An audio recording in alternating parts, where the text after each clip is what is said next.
Hoy es martes 15 de julio de 2025. Nos reunimos como todos los días de lunes a viernes de manera virtual y hoy en especial porque llegamos al episodio número 800 de la memoria histórica aún no contada del conflicto armado en Colombia. Estamos a 200 episodios de llegar a nuestro icónico número, la icónica cifra de 1000 capítulos. Para el efecto hemos traído hoy una reconstrucción con base en un documento, una investigación que hizo el periodista Germán Santamaría del diario El Tiempo en 1979, cuando las FARC completaban exactamente 15 años de trasiego criminal como brazo armado del Partido Comunista, y se publicó este documento en 3 entregas. No sabían en ese momento quienes lo elaboraron que haría parte de la historia de cómo ha sido la agresión del Partido Comunista y sus brazos armados contra Colombia, y a la vez un punto de partida para hacer una reflexión retrospectiva de ese momento y prospectiva a lo que es hoy el grupo criminal. No se había descubierto tampoco por parte de los medios de comunicación la inmersión total de las FARC en el narcotráfico a partir de la sexta conferencia, que fue en 1978,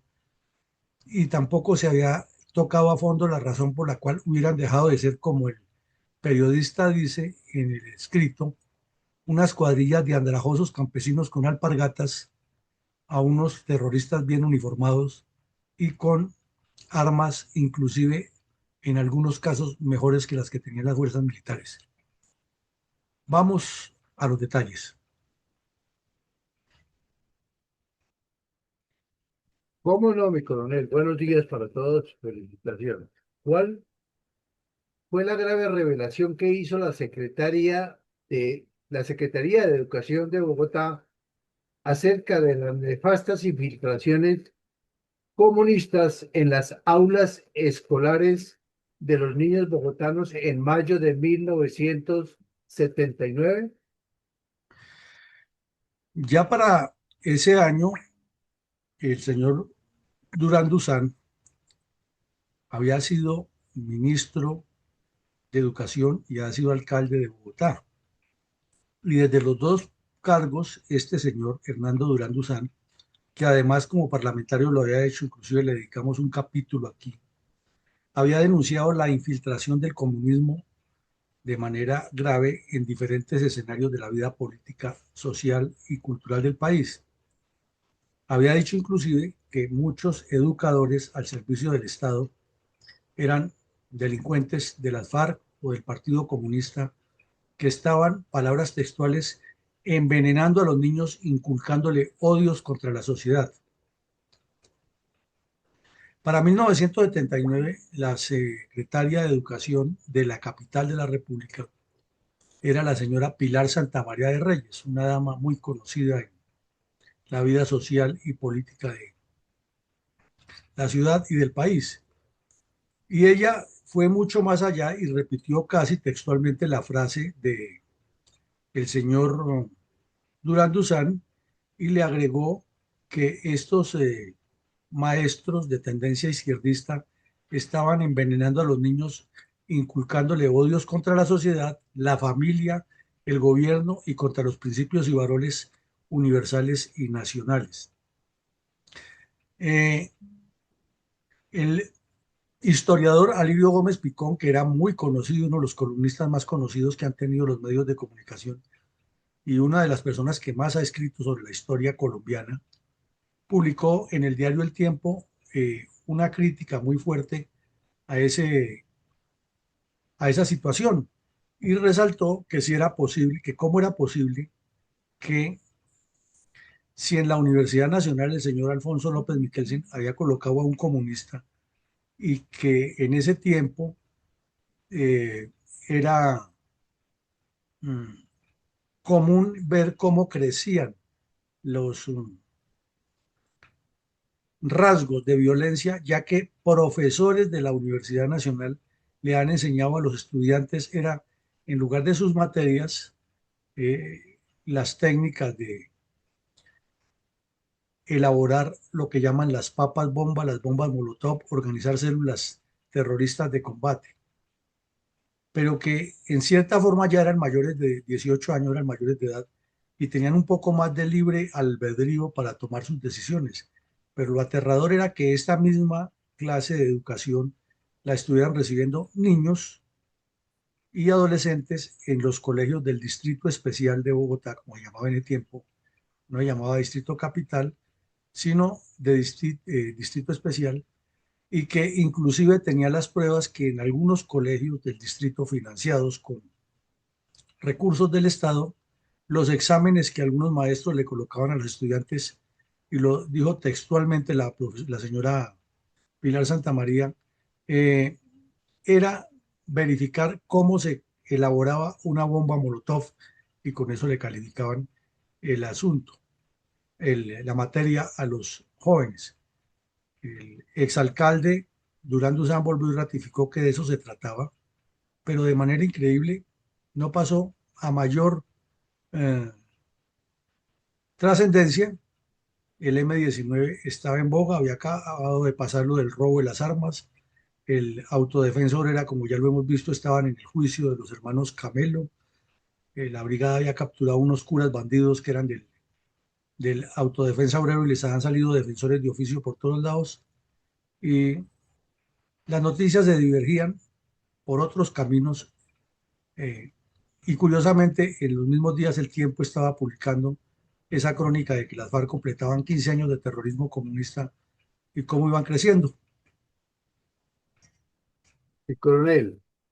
¿cuál era la preocupante situación de guerrillas comunistas en las principales ciudades en consonancia con las denuncias de la Secretaría de Educación de Bogotá, de la Secretaria de Educación de Bogotá, Pilar Santamaría? Era una situación de mucha tensión. Paralelamente con el nacimiento o la aparición del M-19 en el escenario político y el robo de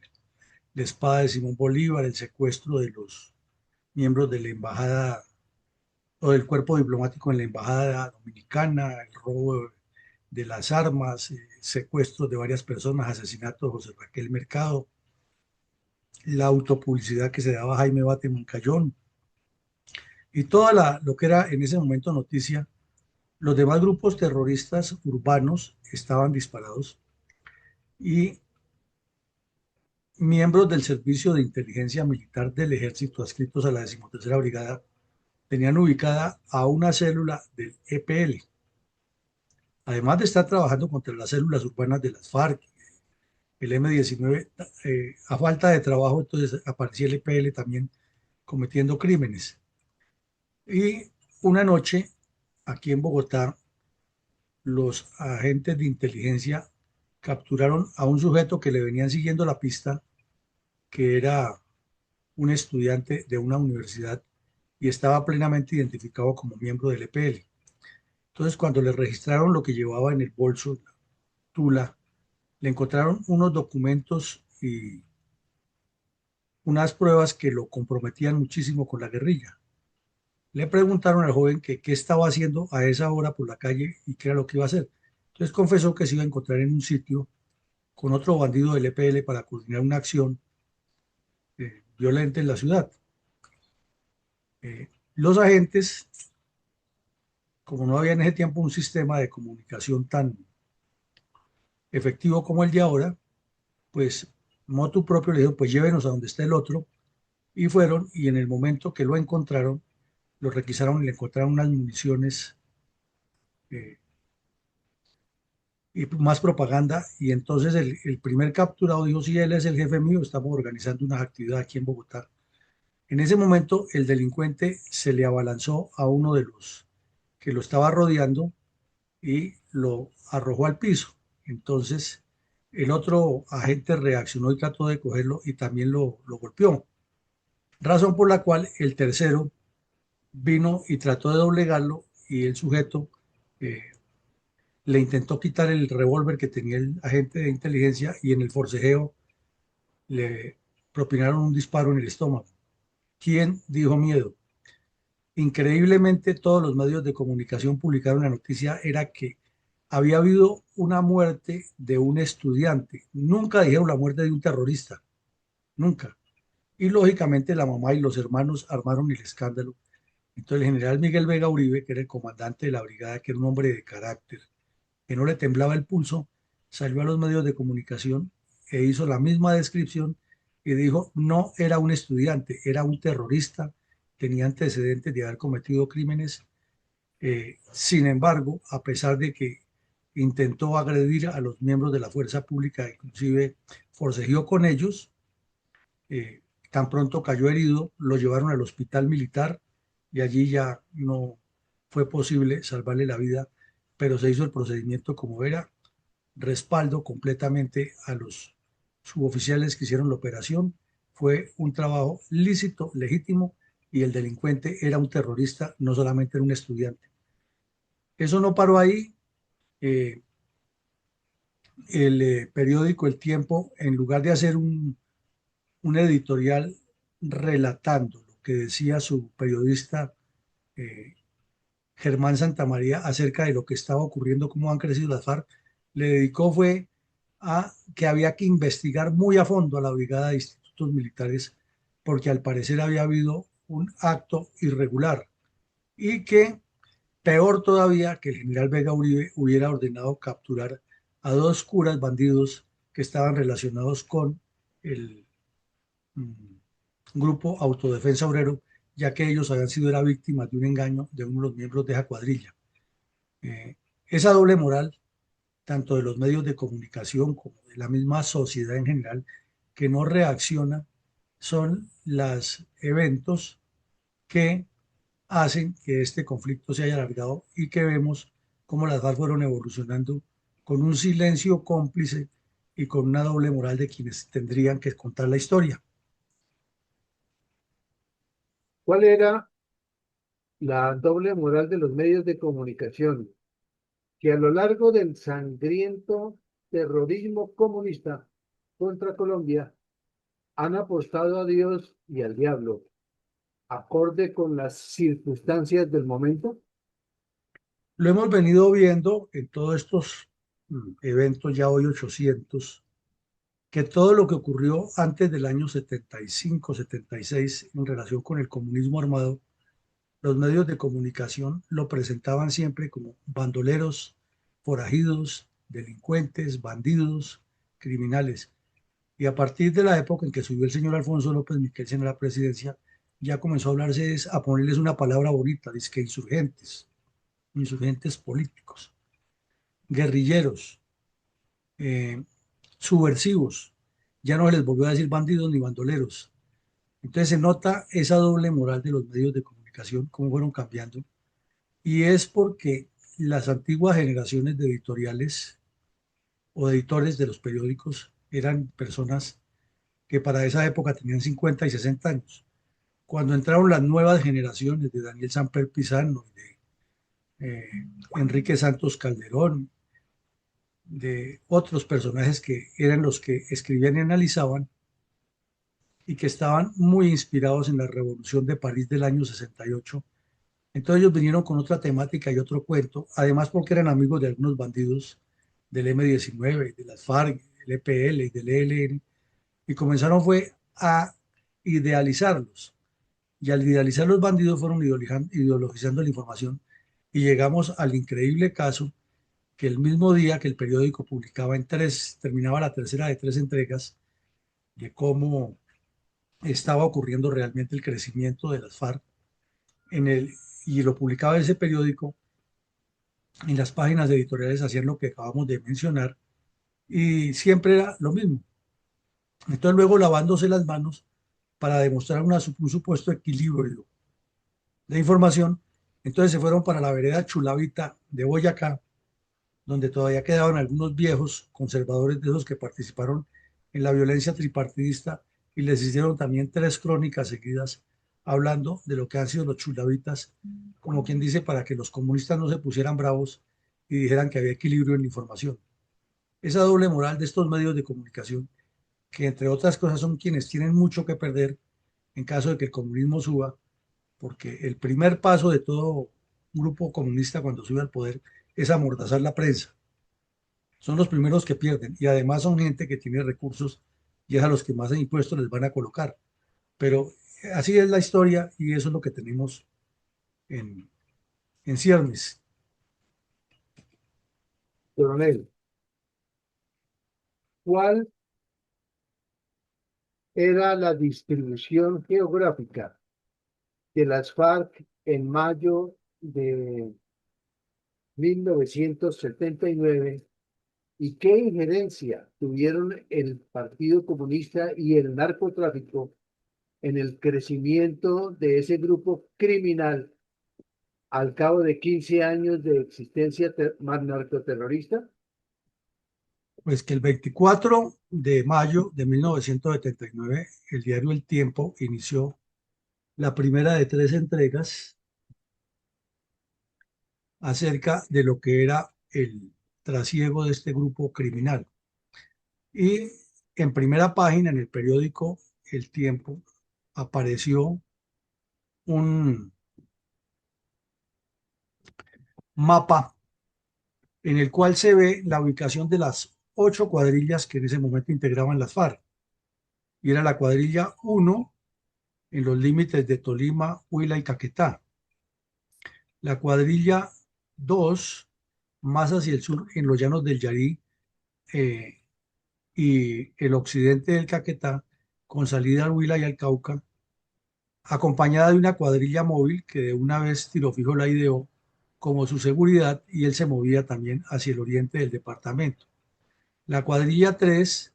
en el occidente del departamento del Huila y el Cauca, la cuadrilla 4 que ya la hemos estudiado varias veces en Cundinamarca, Caldas, Antioquia, Santander, en toda la zona del Magdalena Medio, la quinta cuadrilla en Urabá, la sexta cuadrilla más al occidente del Cauca, la séptima cuadrilla en el Meta y la octava cuadrilla que después se fue al Cauca, inicialmente en Santander, abriendo zona para hacer una unión con la cuarta cuadrilla. Como ustedes ven aquí, hay un especial énfasis en Cauca, Huila, Tolima, Meta, Caquetá y con proyección al Putumayo.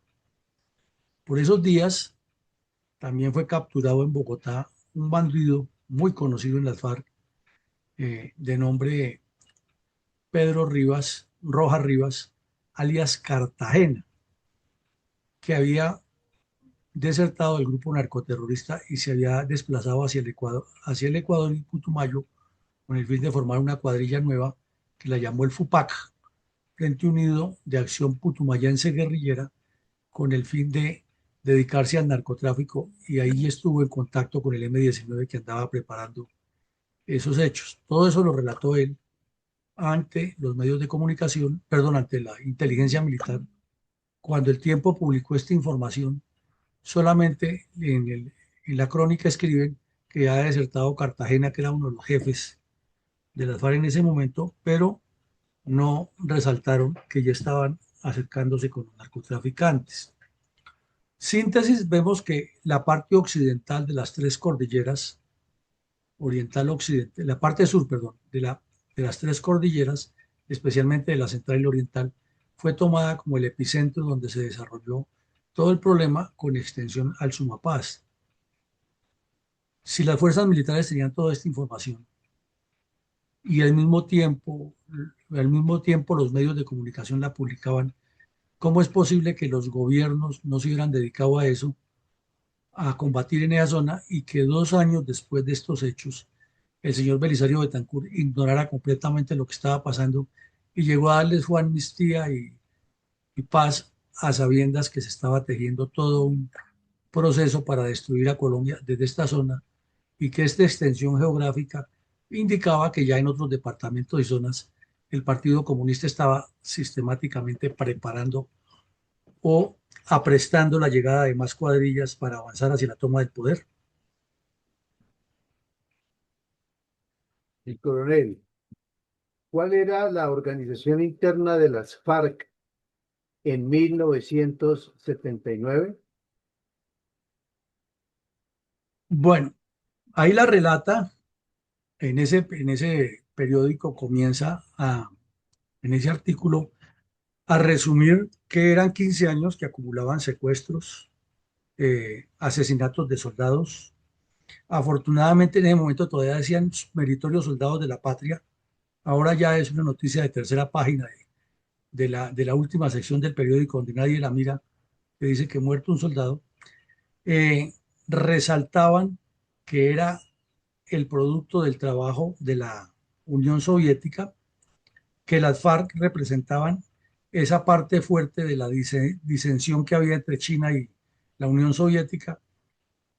y que por medio de la fuerza, las FARC estaban opacando completamente al ELN y al EPL en las zonas rurales, que quizás por esa razón el ELN y el EPL estaban más dedicados a acciones urbanas, que naturalmente la acción interna dentro de estas cuadrillas indicaba que esa formación campesina de las FARC se estaba imponiendo a los estudiantes y obreros que iban de las ciudades a integrarse a ese grupo por parte del Partido Comunista, y que aunque en ese momento los organismos de seguridad no consideraban que hubiera hecho algo impactante que transformara la seguridad nacional, sí advertían de que había un plan que ha sido encontrado en la sexta conferencia, o como consecuencia de la sexta conferencia de 1978, en el cual indicaba el desdoblamiento de cuadrillas y el avance hacia un ejército revolucionario. Y resaltaban lo que decíamos en el prólogo, que ya no se trataba a todas luces del grupo de andrajosos campesinos con alpargatas y escopetas, sino que eran bandidos que tenían hasta mejores radios de comunicación que las fuerzas militares, eh, y que sus recursos habría que profundizar de dónde estaban viniendo, porque por ahora se creía que eran aportados por la Unión Soviética, pero se sabía que han cometido varios secuestros y extorsiones. No mencionaron tampoco algo que aquí hemos hecho mención varias veces, era que las FARC tenían cultivos muy grandes de café, de frijol, de madera, aserraban mucha madera y la sacaban. Y explicábamos alguna vez que muchos de los muebles que se compraban aquí en las capitales, nadie sabía que eran con madera aserrada por las FARC, y que la venta de ese material iba a terminar en las manos del Partido Comunista y de los bandidos que iban creciendo. Tampoco mencionaban lo que decimos, que después se comprobó cuando escribimos el libro El cartel de las FARC, escudriñando documentos, que desde el año 78 Jacobo Arenas había determinado como línea de financiación el narcotráfico, y ahí es donde se explica cómo dejaron de ser andrajosos campesinos con alpargatas a ser bandidos armados con fusiles y ametralladoras y granadas, y uniformados como si fueran ya un ejército que, entre otras cosas, en el año 78, seguros de que tenían ya dinero del narcotráfico, lo denominaron así, EP, Ejército del Pueblo.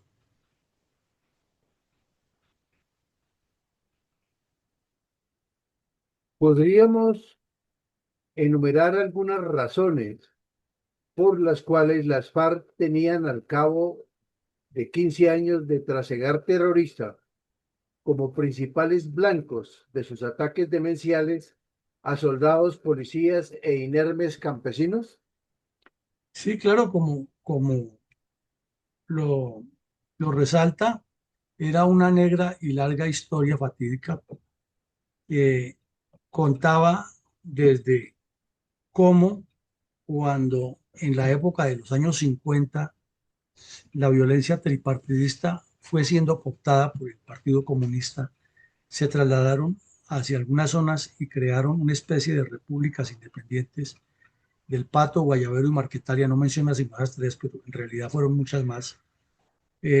Cuenta también brevemente que había una escuela de formación de terroristas en Biotá, Cundinamarca, a la cual iban abiertamente los jefes del Partido Comunista a dictarles clases. Relatan que a finales de 1963 el señor Tiro Fijo eh, había emboscado a una patrulla del batallón Caicedo y había asesinado a varios soldados y les había robado toda la remesa que llevaban en unas mulas. Eh, Cuenta también que la lucha entre las autodefensas campesinas que dirigía Charro Negro y Isauro Llosa y Tiro Fijo fueron virando en guerrillas. Relata cómo recibieron la instrucción del Partido Comunista a, pesar de 19 a partir de 1960 de convertir lo que llamaban las autodefensas campesinas, que había sido toda esa población que han concentrado y entrenado en la parte política y armada en estos sitios que más tarde Álvaro Gómez llamó las repúblicas independientes, y también reconstruyó el momento en que decidieron pasar a la acción criminal, que fue con el derribo de un avión de aerotaxi y el asesinato del piloto y el copiloto y el robo de todo el dinero que llevaban ahí dentro del avión, una nave que estaba moviendo unos valores de una ciudad a otra. Cuenta también cómo Tiro Fijo ordenó el asesinato del 30 de diciembre del 63 y participó de ese crimen de la patrulla que llevaba los abastecimientos para una base militar, y que todo esto ha generado un tipo de reacción que fue la Operación Soberanía, mal llamada Operación Marquetalia, que luego se organizó el crecimiento de las FARC y se creó el Comité Militar, que tenía dirección urbana a cargo directamente del Partido Comunista. No lo menciona ahí, pero nosotros le agregamos que eso lo dirigió Jaime Bate Mancayón y el esposo de la señora Clara López, que ya falleció, un sujeto de apellido Romero, que fue quien reclutó a todos esos jóvenes, incluidos los Pizarro, Bate Mancayón, eh, Navarro Wolf y los demás bandidos del M-19 que antes militaron en las FARC. También explica cómo se crearon inicialmente lo que llamaron Comando Huila, Comando Caquetá, Comando Camilo Torres en memoria del cura terrorista y Comando Isaías Pardo, que era un bandido muy amigo de Tiro Fijo, que fue uno de los primeros que cayó en combate en Marquetalia. Pero explica que en esa misma evolución fueron llamándose ya frentes dentro de las decisiones que se iban tomando, y que aprovecharon que el ELN había tenido un bajón muy fuerte en Anurí, y una de las decisiones de la quinta conferencia fue avanzar muy activamente a cooptar todas las zonas donde el ELN había hecho presencia para mantener la actividad terrorista como una forma de comprometer la población civil con la lucha armada. Y coronel, ¿cómo funcionaba la industria del secuestro orientada por el Partido Comunista y los cabecillas de las FARC en sus pandillas por todo el país? Es interesante, aquí pues probablemente no se tenía la información que se tiene hoy, o había también la necesidad de guardar el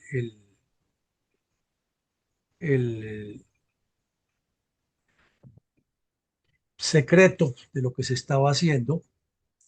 Resulta que habían cometido varios secuestros las FARC que les habían significado réditos, y aquí hemos visto algunos, ¿no? El del señor Lara, el del señor Eder, el del excónsul de Holanda, el del biólogo estadounidense Richard Starr, y el de varias personas adineradas, pero le habían agregado un ingrediente macabro, y es que en varios departamentos como Antioquia, Santander, el Caquetá, el Huila, el Cauca, Cundinamarca, Tolima, por mencionar algunos, habían ocurrido varios secuestros en los cuales la familia pagaba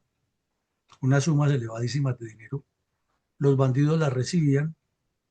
y en eso aquí no se dice quiénes, pero ya después con el tiempo se determinó que eran el Tornillo Lozada, Pablo Catatumbo, Rodrigo Granda y el bandido que después fundó la Ricardo Franco, que fue el tal José Fedor Rey. Esos bandidos eran los que pasaban por las cuadrillas recogiendo el dinero de los secuestros y luego se los llevaban a Casa Verde, a Jacob Arenas. Eh, Lo peor de eso era que algunos de los secuestrados continuaban en poder de los bandidos después de que han pagado elevadas sumas de dinero. Los bandidos doblaban la cifra, por decir algo, si les han pagado 200 millones de la época, decían, ahora tiene que pagarnos otros 200 para completar 400, o al extremo de decir, ahora pagan 400, porque es que eso no nos sirve, entonces terminaba pagando 600. Y hubo casos de familias, de ganaderos, de finqueros, que les pagaron ese dinero y los bandidos los asesinaron de todas maneras, o que ya los habían asesinado y seguían cobrando el dinero. Por esa razón, en el Magdalena Medio, en el sector de Puerto Boyacá, varios ganaderos se agotaron y formaron su propio grupo de autodefensa que desafortunadamente más años más tarde fue cooptada por el narcotráfico y cambió de sentido. Pero esa es la explicación por qué se formaron grupos de justicia privada contra los bandidos del Partido Comunista, porque era increíble cómo el secuestro se había enseñoreado. Y cuando se decidió crear el comité militar, como lo llamaron en Bogotá, no era solamente para reclutar jóvenes y llevarlos a las montañas a que fueran terroristas, era para que esos jóvenes siguieran el ejemplo de los montoneros en Argentina y de los tupamaros en Uruguay y se dedicaran a construir cárceles del pueblo y secuestrar gente y tenerla en las ciudades exigiendo altas sumas de dinero. Lo que pasa es que el M-19 con sus locuras se les adelantó y los hizo quedar mal y por eso suspendieron los secuestros o guardar secuestrados en las ciudades. Entonces ya optaron por secuestrarlos en las ciudades y llevárselos para el monte y tenerlos allí escondidos hasta que las familias pagaran. Y también hubo casos de secuestrados asesinados. Es increíble que todo esto, siendo cierto y habiendo tantos nombres y tantos hechos, el señor de Rux ni siquiera lo mencione como una parte de la evolución terrorista de las FARC, eh, porque las pruebas están, los nombres de quienes cometían esto están, los archivos de inteligencia existen, los archivos judiciales de los procesos que le abrieron existen, pero eso no existió para el señor de Rux, según su informe. ¿Cuál era la situación del crecimiento de todos los grupos narcoterroristas de orientación comunista en varias regiones del país? Pues comencemos por las FARC. Las FARC, como ya vimos, tenían una división orgánica muy amplia. Eh, Se decía que tenían 8 cuadrillas. Se publicaron fotos que parecían inéditas. Aquí vemos una de tiro fijo que la guardaban en los archivos del Partido Comunista cuando tenía 20 años, disfrazado de soldado con cartucheras y un fusil. Ya no era el bandido que andaba con una escopeta, como decían. Eh, Determinaron que tenían un estado mayor, que así lo llamaban y que lo integraban en ese momento Tiro Fijo, Joselo, Balín, el tal Ricardo Franco, un otro bandido de apellido Tuberquia Osorio, que era del Urabá, otro que le decían en el Cauca el Capitán Tranquilo, que sembró el terror en el sector de la Cordillera Occidental, Marcelino Trujillo Bustos, a otro bandido que era, ha sido liberal y era compañero de Tiro Fijo, y el tal Alonso, que fue el que creó las cuadrillas 12 y 24 de las FARC. Esos eran los jefes principales de las FARC en ese momento. Jacobo Arenas era el ideólogo que hacía parte de la dirección política y la entrega del Partido Comunista. Pero al mismo tiempo habían crecido las FARC, el ELN, el EPL, el Autodefensa Obrero, el M-19, el PRT. Había más o menos 12 grupos terroristas, todos de orientación comunista, de las distintas vertientes, atacando a Colombia y el ejército tenía que atender todo ese problema, además atender sus funciones normales de instrucción, administración, logística y mantenimiento de los cuarteles. Era un trabajo muy duro en esa época para las instituciones militares. Esa era la situación de los insurgentes armados, pero ¿cuál era la situación de los clérigos relacionados como promotores intelectuales de los grupos narcoterroristas al mismo tiempo que las FARC acumulaban 15 años de accionar terrorista inmersos dentro de la ideología comunista. Les ocurrió una cosa curiosa y grave. En Antioquia, en Medellín, se realizaron unos consejos de guerra contra 69 bandidos. Y aquí ya vemos cómo los periódicos van cambiando la forma de presentar las noticias. Unos años antes decían Consejo de Guerra contra 69 bandoleros, contra 69 terroristas, contra 69 delincuentes. Aquí ya comenzaron a hablar dizque, de presuntos. Ahí está la mano de Enriquito Santos Calderón, de editor de las noticias. Se nota a leguas, ya eran presuntos.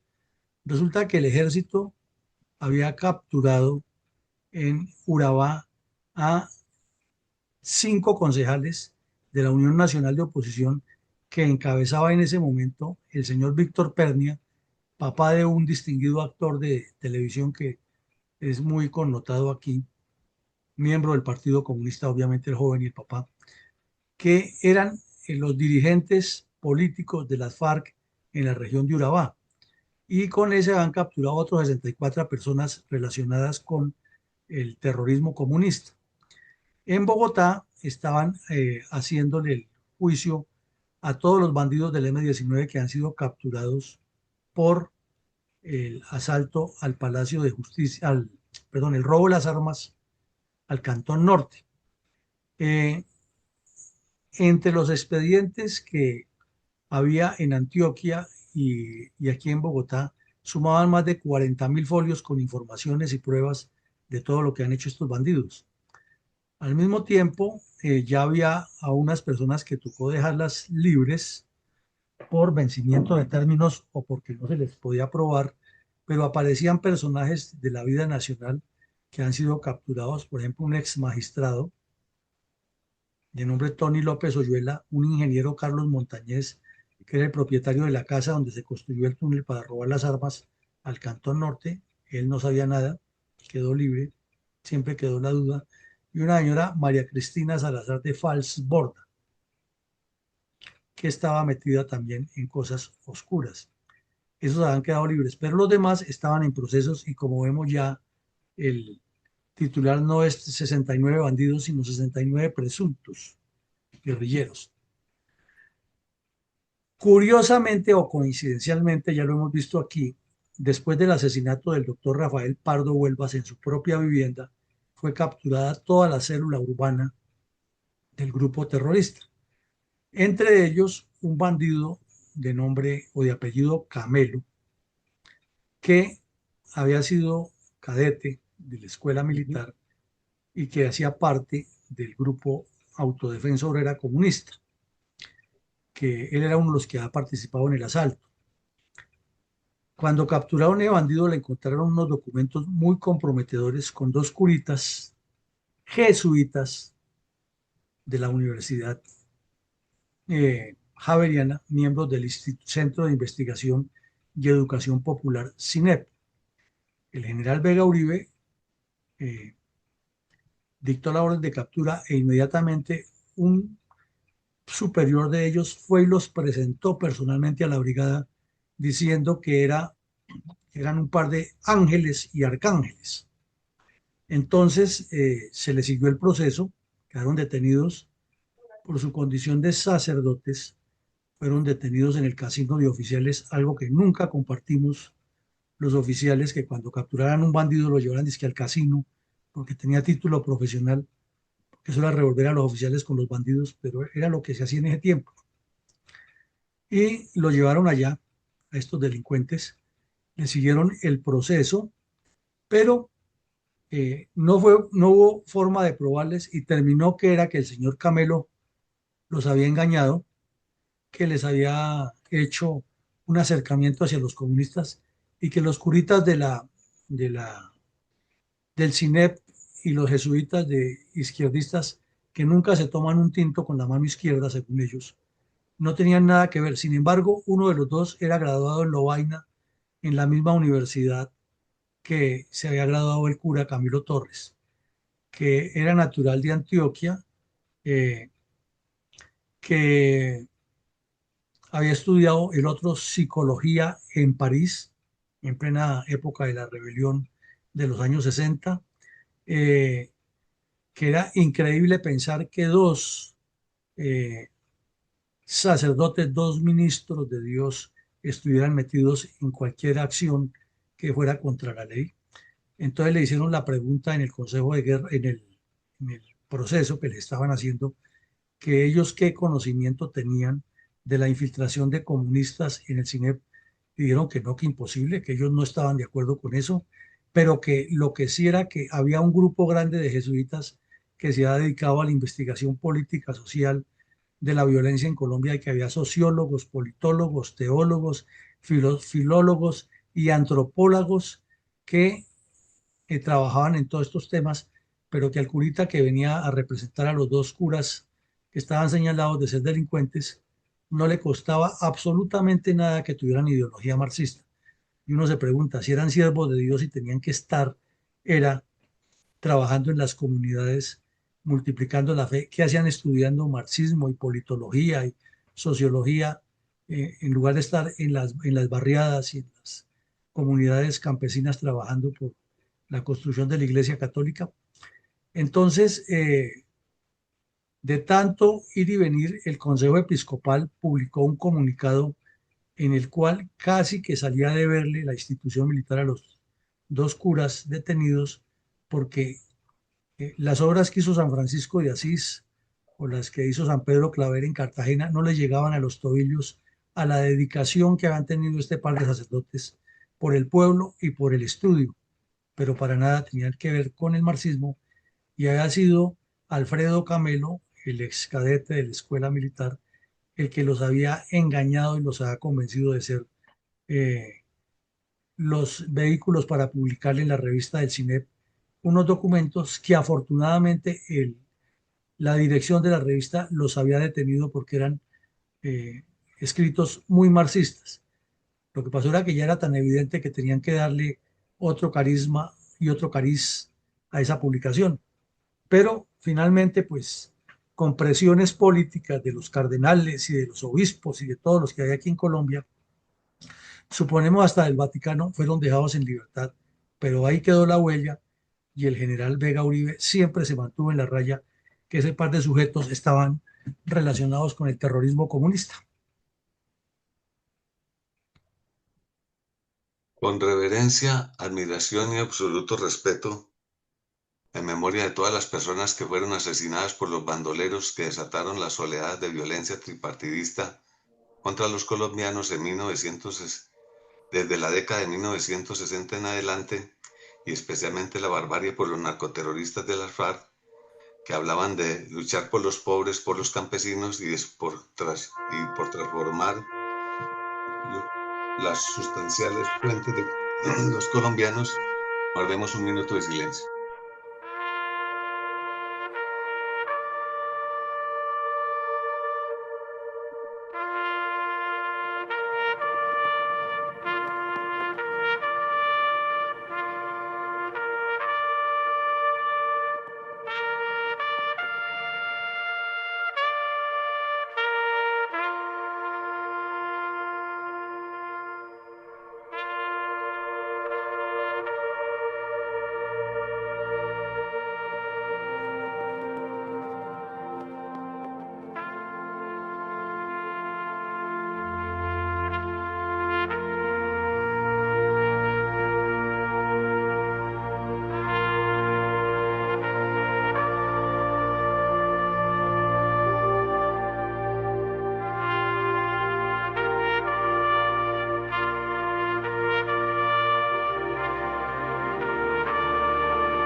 ¿Tiene credibilidad y futuro la paz total de Petro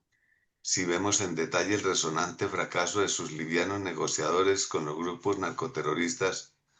a lo largo de 7 décadas de violencia política contra los colombianos, como sucedió con las FARC luego de 15 años de trasiego criminal cumplidos en 1979? La historia tiene un poder maravilloso y por eso es que es inagotable siempre reconstruirla, porque es que entre más pasa el tiempo y más se pueden decantar los documentos del momento, se entiende mejor. Aquí como vemos lo que ocurre con las FARC en ese momento y con las demás agrupaciones comunistas, cuando las FARC cumplían 15 años, es que de una u otra manera las fuerzas militares le estaban facilitando a la opinión pública por medio de los medios de comunicación la información verídica y concreta de lo que pasaba, pero la dirigencia política no la interpretaba o era permisiva o era tolerante o las autoridades no cumplían con su deber y no tenían un compromiso a fondo, que es lo que nos sigue pasando hoy en día. La señora Salud Hernández a cada rato destapa cosas gravísimas relacionadas con las FARC, con el ELN, con el señor Petro, con los dirigentes políticos, y las publica y salen en medios de comunicación y pasan como un aluvión de noticias, y por lo general es la crítica de que Petro es pésimo presidente, que es que la guerrilla siempre ha sido así, pero no hay nadie que mastique, que digiera y que luego presente el resultado de esa masticada de noticias. En ese tiempo ocurría lo mismo. Entonces, los servicios de inteligencia eran muy efectivos, a pesar de no tener medios, que era muy poco lo que se contaba. Y acabamos de ver el caso del delincuente que intentó desarmar a los suboficiales que lo capturaron.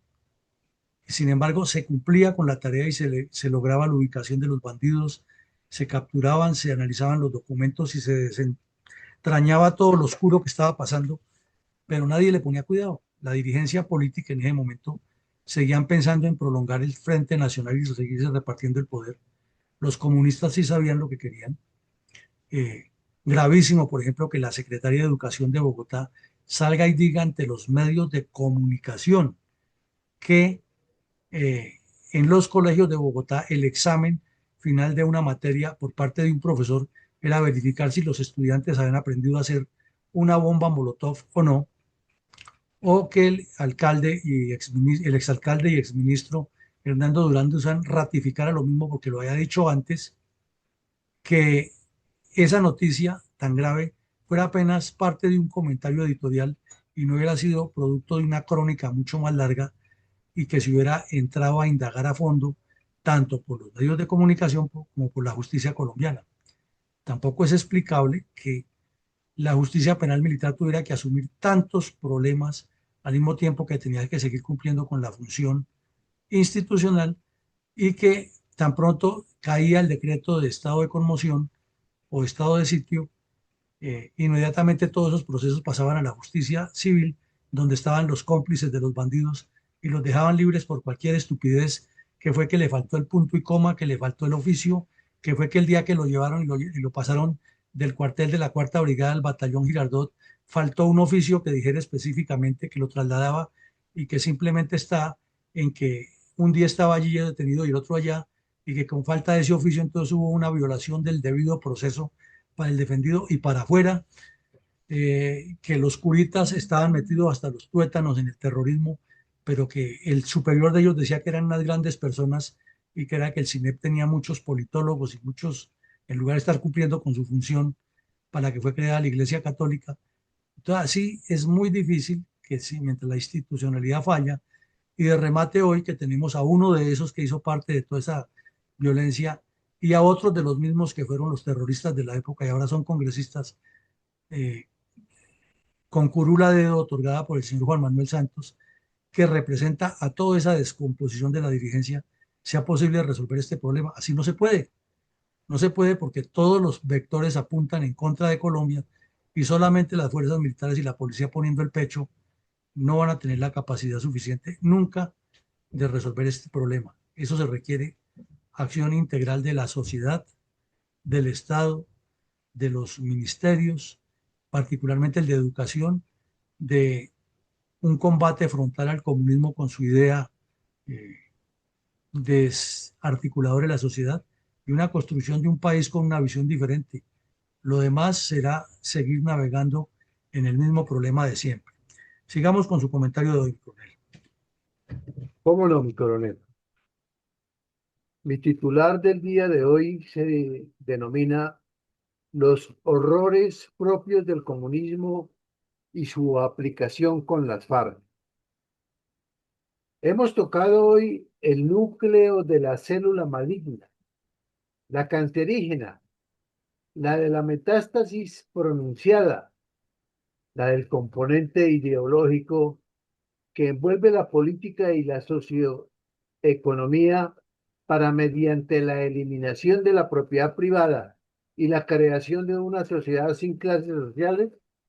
es decir, la igualdad, basada en el marxismo, para llegar a una revolución que implemente un sistema socialista con el poder en las manos. El comunismo trae consigo una parte que casi nunca se toca o al menos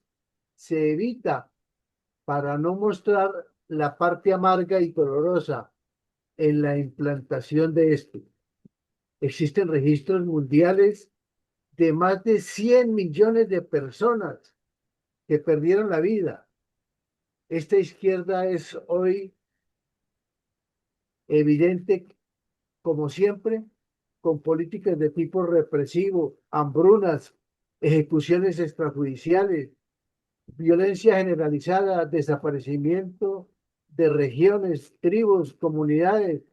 que no están de acuerdo con la ideología. Colombia con las FARC y por ende los demás grupos de bandoleros, pues todos se desprenden de estas, no es la excepción por ser este el brazo armado del Partido Comunista Colombiano. Nuestro objetivo y deber es mostrar y enseñar la verdad verdadera, aquella que las huestes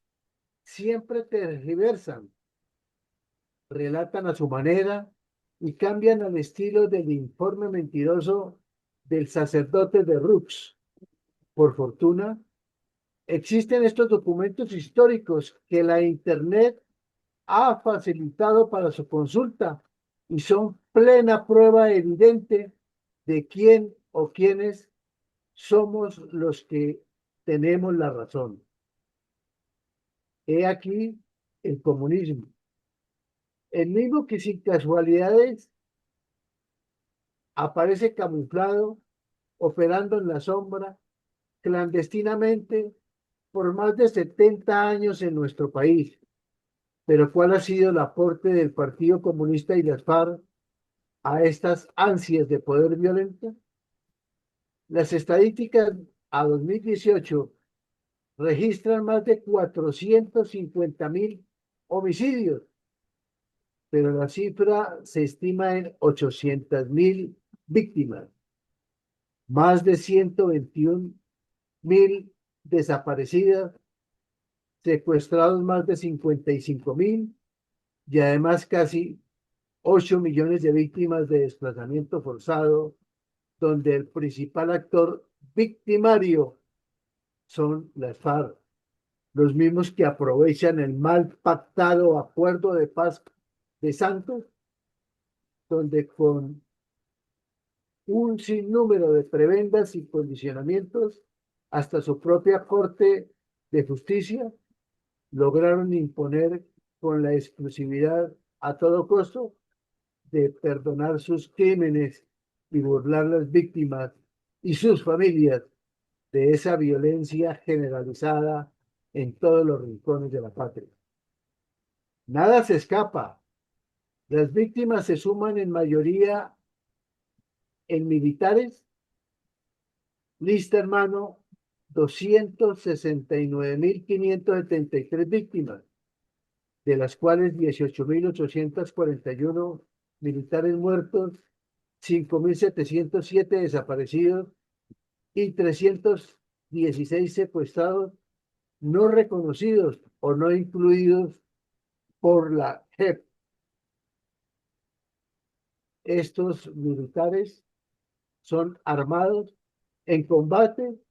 y también tenemos que contar los desarmados, masacrados inermes fuera del servicio. El otro gran grupo lo conforman los campesinos. Estos sí que en verdad completamente inermes, ni siquiera contando con un machete, porque este es para uso en las labores del campo, obligados a dejarse robar e imponer ideologías que hasta ni entienden, porque su futuro está es en el campo, en el cultivo de la tierra y la responsabilidad de ver y mantener una familia, y ni qué decir de los citadinos que esperamos adquirir el fruto de su trabajo, el fruto de su frente para nuestra propia alimentación y nutrición. De los 18.800 militares que murieron en combate o atentados reconocidos, solo tenemos 320. Y el resto, ¿qué? Si en 15 años a 1979 se registran estas estadísticas contundentes, ¿qué podemos esperar de lo vivido y desarrollado en 46 años corridos hasta hoy? Sobre todo cuando las FARC, premiadas y consentidas por politiqueros y comisiones firmantes de pactos equivocados y mentirosos, ¿por qué no podemos seguir sumando cuando a la postre las FARC no han desaparecido? Pueden llamarse como sean, y ellos mismos reconocen que son FARC, disidencias o segunda marquetalia, o lo que sea, siguen causando daño, violencia, terrorismo, revuelto con miedo y zozobra, destruyendo nuestro patrimonio cultural, reduciéndolo a la nada. Ejemplo, el monumento a los héroes, o frenando la posibilidad de ser un pueblo desarrollado. Y si vemos los resultados de otros pueblos como Cuba, solo queda miseria, hambre y falta de posibilidad de prosperidad futura. Todo esto hablando solo de las FARC y el ELN, ¿qué? ¿Seguiremos sumando? Aquí va un pedido especial. Pensemos en nuestras juventudes, los muchachos del hoy, los mismos que han sido socavados en su cerebro con esta ideología y en el reclutamiento forzado, que sigue vivito y coliendo, precisamente en todas sus zonas de influencia, igual que ayer, igual que antes. Tenemos y debemos rescatarlo. Para eso es nuestro diario programa de la memoria histórica. Es necesario estudiarlo en familia, explicarlo y hacerles entender que lo que se busca es la pérdida de identidad cultural y el esclavismo que nos están sometiendo el legado violento de toda una existencia del Partido Comunista y su brazo armado, las FARC. Muchas gracias, mi coronel. Bueno, muchas gracias, coronel, muy amable. Todas esas cifras que usted presenta tan preocupantes y aterradoras, que además son reales porque han sido probadas en investigaciones tanto internas como externas, pasan al olvido. En 1979 las FARC cumplían 15 años de accionar criminal. Se publicaban estos documentos al mismo tiempo que sucedían una gran cantidad de hechos violentos. Había personas como el general Miguel Vega Uribe dedicados 100% a combatir el problema, y había otros que desde distintas instancias del Estado colombiano en su conjunto andaban en búsqueda de otras prebendas y situaciones particulares que no permitieron que se resolviera el problema. Que hasta la Iglesia Católica creada y traída a nuestro país, inclusive en un acuerdo que existió que se llamó el concordato, que estaba vigente para esa época entre la Iglesia y el Estado, también con un sector de ella desorientado y desfasado, apoyando el terrorismo y no a la institucionalidad. Es que ahí sí, como el viejo dicho coloquial de Colombia, Colombia es el país del Sagrado Corazón, donde a última hora siempre Dios nos saca de estos problemitas y nos da la salida cuando estamos al borde de quedar completamente hundidos en el precipicio. Es una historia real la que estamos reconstruyendo aquí de lo que nos ha pasado y que no ha tenido la atención clara y suficiente de quienes deberían participar integralmente en la solución. Esta noche continuaremos en nuestra actividad académica para seguir tratando de coadyuvar en la formación de estadistas con visión de estrategas,